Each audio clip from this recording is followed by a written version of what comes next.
The Lion, the Witch and the Wardrobe. Chapter 3. Edmund and the Wardrobe. Lucy ran out of the empty room into the passage and found the other three.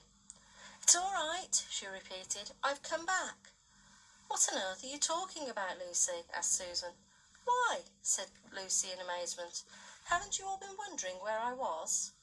"So you've been hiding, have you?" said Peter. "Poor old Lou, hiding and nobody noticed.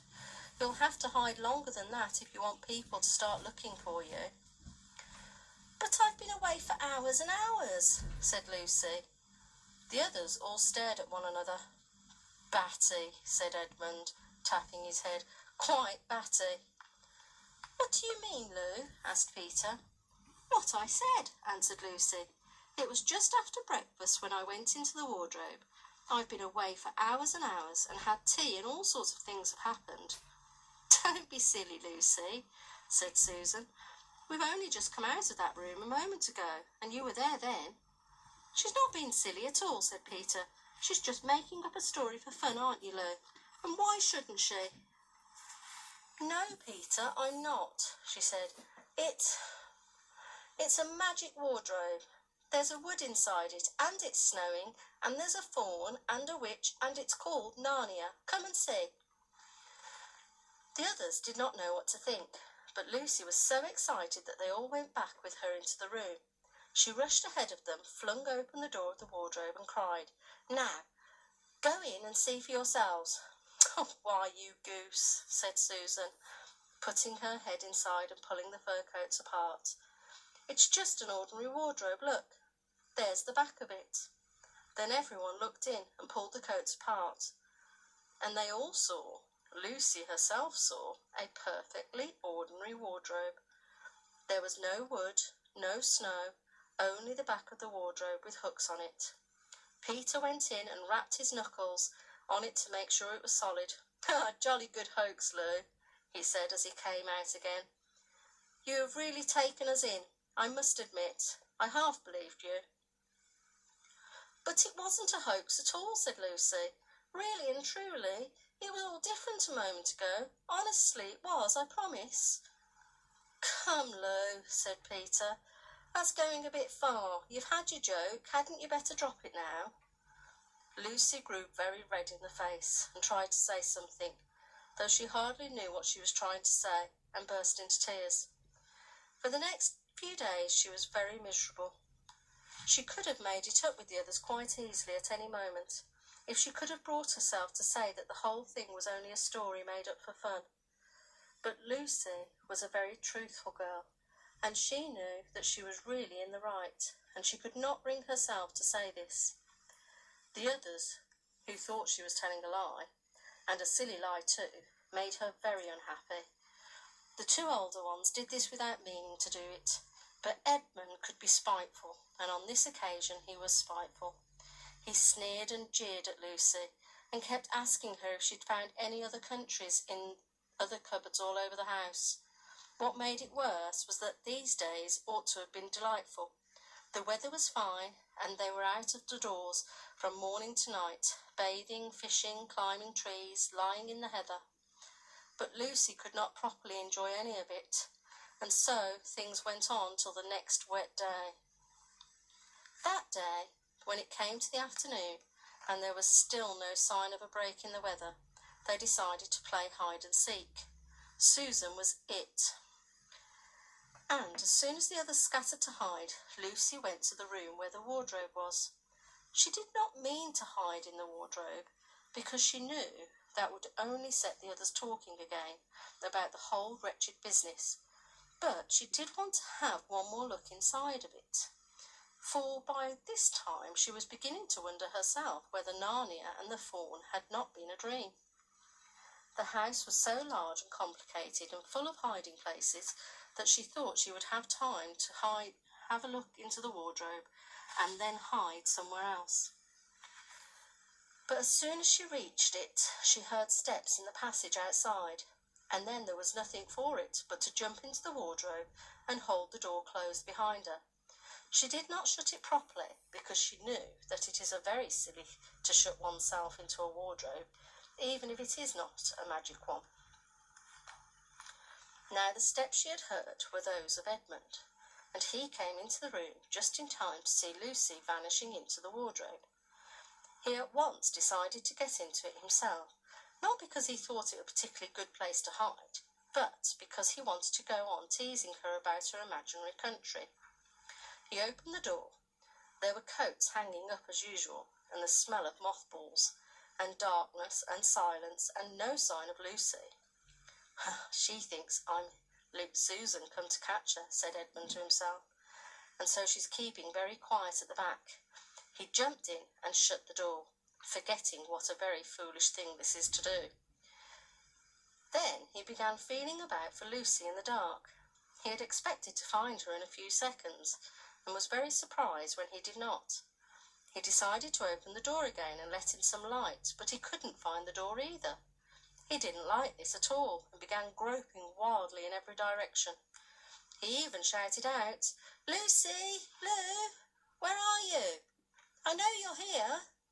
There was no answer, and Edmund noticed that his own voice had a curious sound.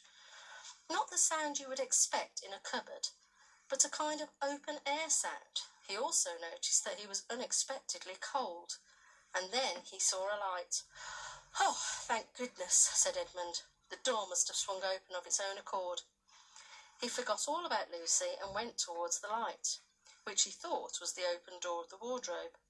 But instead of finding himself stepping out into the spare room, he found himself stepping out from the shadow of some thick, dark fir trees into an open place in the middle of a wood.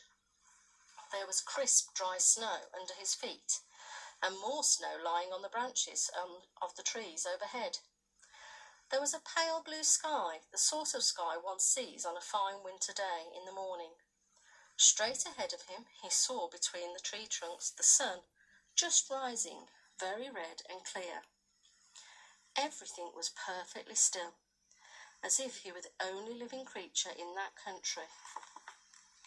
There was not even a robin or a squirrel amongst the trees, and the wood stretched as far as he could see in every direction. He shivered. He now remembered that he had been looking for Lucy, and also how unpleasant he had been to her about her imaginary country, which now turned out not to have been imaginary at all. He thought that she must be somewhere quite close, so he shouted, "Lucy! Lucy! I'm here too! It's Edmund!" But there was no answer. She's angry about all the things I've been saying lately, thought Edmund. And though he did not like to admit that he was wrong, he did also not much like being alone in this strange, cold, quiet place, so he shouted again, "I say, Lou, I'm sorry, I didn't believe you. I see now that you were right all along. Do come out. Come on, make it Pax." Still there was no answer. Just like a girl, said Edmund to himself, sulking somewhere and won't accept an apology. He looked around him again and decided he did not like this place. He had almost made up his mind to go home when he heard, very far off in the wood, a sound of bells. He listened, and the sound came nearer and nearer, and at last there swept into sight a sledge drawn by 2 reindeer. The reindeer were about the size of Shetland ponies, and their hair was so white that even the snow hardly looked white compared to them. Their branching horns were gilded and shone like something on fire when the sunrise caught them. Their harness was of scarlet leather and covered with bells. On the sledge driving the reindeer sat a fat dwarf who would have been about 3 feet high if he had been standing. He was dressed in a polar bear's fur, and on his head he wore a red hood with a long gold tassel hanging down from its point. His huge beard covered his knees and served him instead of a rug, but behind him, on a much higher seat in the middle of the sledge, sat a very different person, a great lady, taller than any woman Edmund had ever seen. She was also covered in white fur up to her throat, and held a long, straight golden wand in her right hand, and wore a golden crown on her head. Her face was white, not merely pale, but white, white like snow or paper or icing sugar, except for her very red mouth. It was a very beautiful face in other respects, but proud and cold and stern. The sledge was a fine sight as it came sweeping towards Edmund, the bells jingling and the dwarf cracking his whip, the snow flying up on each side. "Stop!" said the lady, and the dwarf pulled the reindeer up so sharply that they almost sat down. Then they recovered themselves and stood champing their bits and blowing in the frosty air. The breath coming out of their nostrils looked like smoke. "And what, pray, are you?" said the lady, looking hard at Edmund. My name's Edmund," said Edmund, rather awkwardly. He did not like the way that she looked at him. The lady frowned. "Is that how you address a queen?" she asked, looking sterner than ever. I beg your pardon, your majesty, I didn't know," said Edmund. "Not know the Queen of Narnia?" cried she. "Ha! You shall know us better hereafter. But I repeat, what are you?" "Please, your majesty," said Edmund, I don't know what you mean. I'm at school. At least I was. It's the holidays now."